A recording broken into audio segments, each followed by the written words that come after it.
Se você me dissesse que o Max Verstappen seria o vencedor do Grande Prêmio da Itália de Fórmula 1 em 2025, depois de tudo o que aconteceu na temporada desse ano, eu diria: cala a boca, você é um maluco que tá falando comigo, eu nem te conheço. Não, brincadeira, se você é um inscrito do canal, eu te conheço sim. Mas vamos colocar em contexto e perspectiva. McLaren dominando a temporada, Norris e Piastri disputando o título, Verstappen com a dita quarta força. E, de fato, o carro da Red Bull está bem longe de estar entre os 3 primeiros carros da temporada, apesar de superar todos os outros hoje. Como é que o Verstappen iria vencer o GP da Itália? Pois é, aconteceu. Estamos falando do melhor piloto do grid nesse momento, que derrota McLaren, Ferrari, Mercedes, enfim, todas as outras equipes em algo que para mim não é uma mera coincidência. Eu sou Eduardo Moreira e esses são os meus 5 centavos sobre o GP da Itália de 2025 da Fórmula 1, vencido por Max Verstappen pela Red Bull. A Red Bull veio para a Itália com aquele spec de configurações para andar rápido nas retas longas da Itália. Circuito de alta, é algo que o carro da Red Bull vai bem em pistas de alta e foi muito agressiva a parte de configuração de asas da Red Bull. Isso ajuda a explicar a vitória do Verstappen em Monza, que é um circuito onde você tem asa mais baixa, você vai priorizar essa performance nas retas, mas de forma coincidente ou não, a Red Bull foi bem em Imola, pista de alta, e em Suzuka, pista de alta, com características muito similares a Monza. Ou seja, a Red Bull pode não ter o melhor carro da categoria, pode estar na quarta força mesmo, mas a Red Bull não se esqueceu de observar e aprender com aquilo que fez tão bem lá atrás. A gente vai ter, obviamente, o Verstappen com performances pontualmente melhores, até porque a gente está falando de Max Verstappen, e aí o restante de todo esse processo é por conta dele, porque vamos combinar que ele é um piloto fantástico. Então a gente tem essa combinação de fatores que ajudam a explicar a vitória da Red Bull. O que chama atenção na vitória do Verstappen hoje é que ele meio que deu uma esnobada, porque no final da corrida ainda coloca pneus duros, a McLaren, numa tentativa que não era nem hipotética e nem prática de tentar alcançar o Verstappen, porque quando foi ver a diferença já era de quase 20 segundos, ainda coloca pneus macios, e isso muito mais para garantir o P2 e o P3, tanto do Norris quanto do Piastri, em relação ao Leclerc, que era o seu adversário direto. Mas para encerrar a esnobada, o Verstappen vai lá na última volta e marca a volta mais rápida da corrida, com um pneu duro mais gasto do que o dos seus adversários. A gente vê a superioridade da Red Bull e do Verstappen nesse tipo de circuito. Acho que a Red Bull se lamenta por não ter tantas pistas de alta na temporada, da gente ter um calendário da Fórmula 1 com vários circuitos com diferentes categorias, mas essa é a melhor explicação que a gente tem para esse domínio do Verstappen em Monza. E a gente vê que não é só potência de motor nesse caso. A gente vê que, sim, a Red Bull tinha um norte, tinha um caminho para um carro problemático voltado para o Verstappen. E, por tabela, a gente vê onde que foi parar o Tsunoda. Eu vou ver aqui na minha colinha, 13ª posição. Então, por tabela, a gente vê que claramente o carro é voltado para o Verstappen para toda e qualquer situação, não para o Tsunoda, porque deveria render bem os 2 carros da Red Bull e só um carro performou bem, e o resultado disso é um Verstappen dominante em Monza, algo que praticamente ninguém esperava, exceto os próprios fãs do Verstappen. Lando Norris é o grande perdedor do GP da Itália, porque ele era o cara que precisava reagir de forma contundente diante do que aconteceu na Holanda.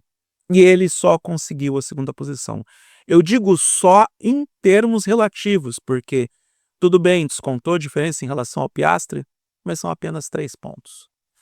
O Piastri ainda depende só dele para ser campeão do mundo.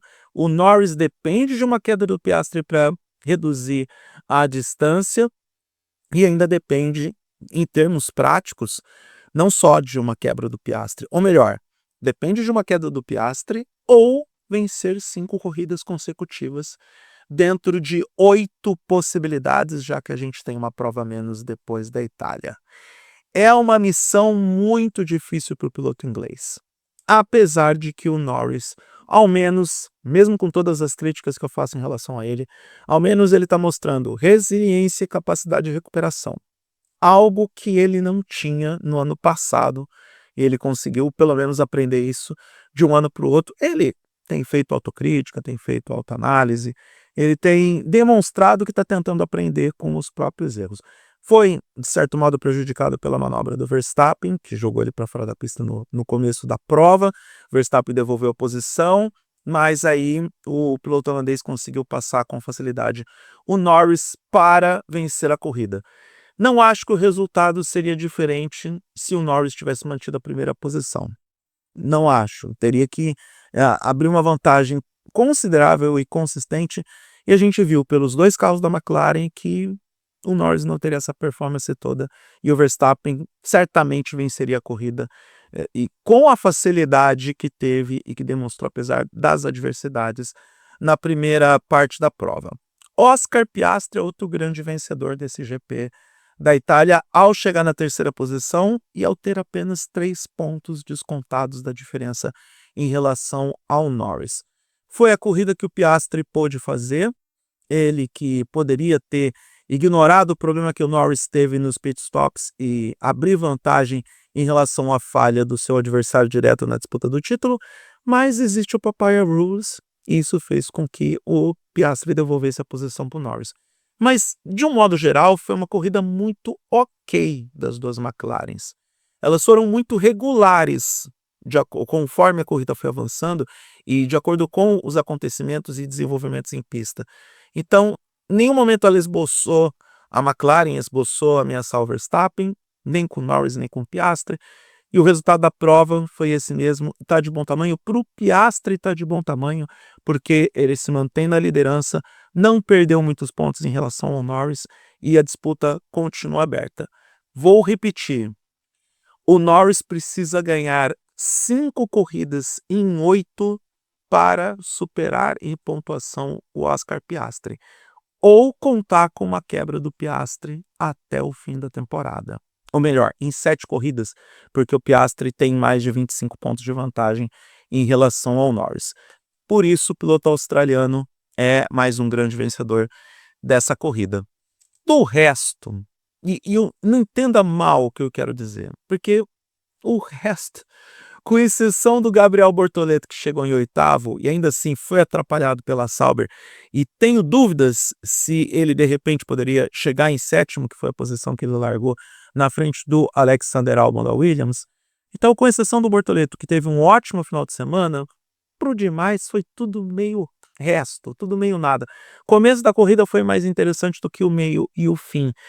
Talvez se a McLaren tivesse parado antes para colocar os pneus macios para tentar ir para cima numa investida mais pesada contra o Verstappen, quem sabe se tivesse adotado algum outro tipo de estratégia, se bem que por tudo que eu vejo não tinha muito o que fazer mesmo.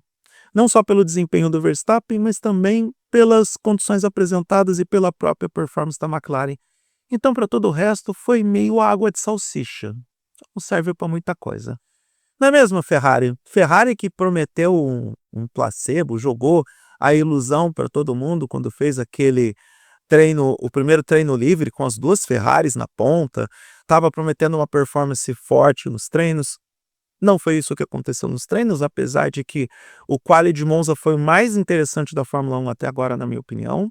Extremamente disputado, com uma alta performance de várias equipes, mas o ritmo de corrida da Ferrari, olha só, bem fraquinho. Leclerc em 4º, Hamilton até fez uma boa prova, levando em consideração que ele perdeu 5 posições no grid, mas chegando em 6º não conseguiu superar o George Russell ao longo da corrida. As 2 Ferraris ficaram basicamente nas mesmas posições.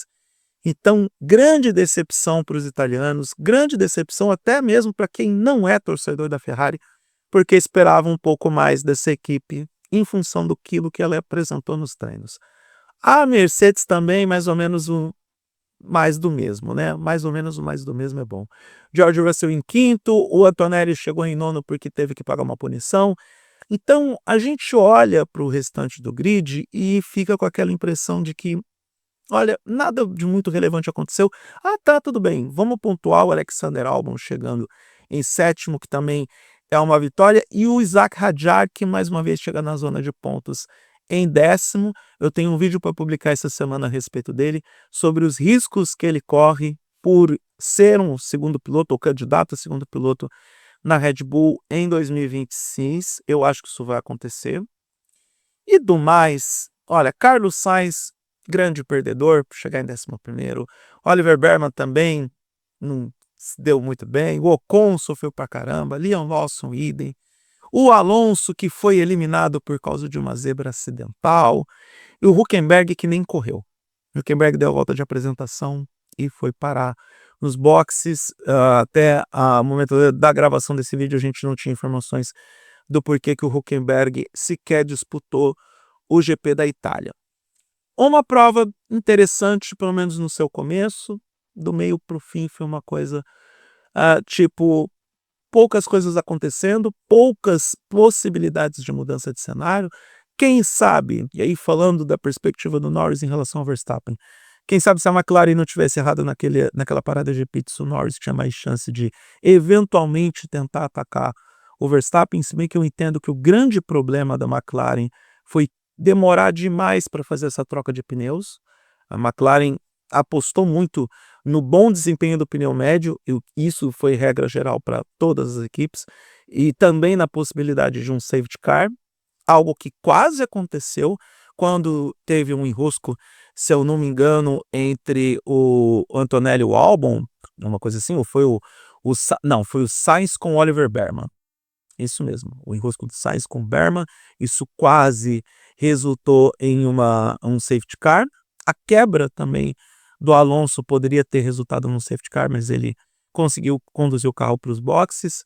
Então, quem sabe? E aí ficar de quem sabe, viver de quem sabe, não resulta em grandes ganhos, não muda a cotação do dólar e é o que temos. Acho que, de repente, a Red Bull pode eventualmente dar mais algum trabalho nas pistas de alta, quando elas aparecerem no restante da temporada, mas nada mudou em relação ao equilíbrio de forças da categoria. McLaren continua andando na frente de forma consistente. A Ferrari está consolidada como segunda equipe, o que também não é muito mérito, levando em consideração o trabalho irregular que a Mercedes faz. E a Red Bull é o Max Verstappen. Não dá para contar com o Yuki Tsunoda, e o Verstappen, o pai da matéria, continua como o melhor piloto da categoria e faz miséria com o carro, que nem é tudo isso. De novo, mais uma vez, não quer dizer que a Red Bull voltou.